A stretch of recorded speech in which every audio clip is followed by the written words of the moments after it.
আসসালামু আলাইকুম প্রিয় ভিউয়ার্স, সবাই কেমন আছেন? আমি অনেক ভালো আছি। তো আজকে আমি নতুন একটা ভিডিও নিয়ে আসলাম কিভাবে হাঁস পাখি ধরা যায়। পুকুরের মাঝখানে একটা হাঁস পাখি দেওয়া আছে। এই হাঁস পাখিটি পুকুরের মাঝখানে বাঁধা আছে এর পাও, এবং একটা হাঁস ওই হাঁস পাখিটি দেখবে। দেখার কিছুক্ষণ পর ওই হাঁস পাখিটি তাদের ভিতরে ঢুকে যাচ্ছে। যখনই ঢুকে যাবে তখনই হাঁসটি আটকা পড়ে যাবে। তো কিভাবে হাঁস পাখিটি ধরা হলো আমি আপনাদের দেখালাম, এবং আমি বোঝালাম যে আমার এই ফাঁদ দিয়ে সত্যি কি পাখি ধরা যায় কিনা।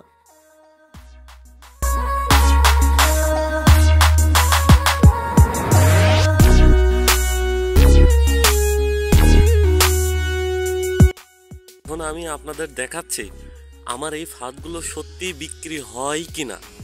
আমি যাদের কাছে ফাঁদগুলো বিক্রি করে থাকি, এই যে দেখেন তাদের মেমো, এবং যারা আমার কাছ থেকে ফাঁদ কিনতে চায় আমি সবার কাছ থেকেই কিন্তু 150 টাকা অগ্রিম নিয়ে থাকি। এটা সবার জন্য প্রযোজ্য। আমি 150 টাকা না ছাড়া আমি কাউকে কিন্তু মাল পাঠাই না। আমার মেমোতে কিন্তু সব কিছু দেওয়া আছে। এটা হচ্ছে কুরিয়ার সার্ভিসের মেমো। এখানে তাদের মোবাইল নাম্বার দেওয়া আছে, ঠিকানা দেওয়া আছে। 150 টাকা যারা আমাকে দিতে পারে আমি তাদেরকে মাল পাঠাই। এটারও প্রমাণ আমি দিই। এখন আমি আপনাদের যেই কাঠের বানানো ডাহুক পাখিগুলো দেখাচ্ছি, এগুলোর মূল্য 1000 টাকা। বাংলাদেশের যে কোনো প্রান্তে এই পাখিগুলো কুরিয়ার সার্ভিসের মাধ্যমে পাঠানো হয়ে থাকে। পাখিগুলো নিতে হলে এবং ফাঁদ যদি নিতে হয় তবে আপনাদেরকে প্রথমত 150 টাকা বিকাশ এবং নগদে পাঠানো লাগবে। এরপরে হাতে যখন আপনারা জিনিসগুলো পেয়ে যাবেন তখন আপনাদেরকে বাকি টাকা সুন্দরবন কুরিয়ার সার্ভিসে পেমেন্ট করা লাগবে। আমার এই ফাঁদগুলো কতটুকু লম্বা এবং কয় হাত হবে, এগুলো কিভাবে পাততে হবে এটা আমি ভালোভাবে আপনাদেরকে দেখাচ্ছি।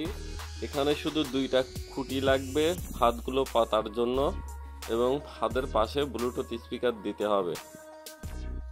এই যে আমি দেখাচ্ছি, মাটি থেকে 5 ইঞ্চি উপরে ফাঁদগুলো পাতা আছে, দেখতে পাচ্ছেন লম্বালম্বি করে ফাঁদগুলো পাতা আছে, এবং এগুলো কিন্তু মাটি থেকে 5 ইঞ্চি উপরে পাতা আছে।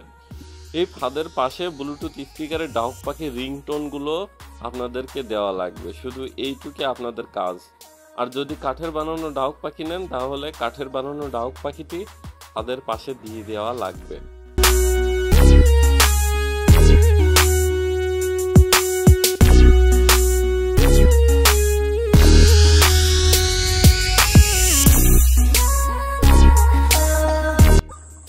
কিভাবে ডাহুক পাখিগুলো ধরতে হবে এটা আমি কিন্তু আপনাদেরকে লাইভ প্রমাণ সহ দেখাই দিচ্ছি।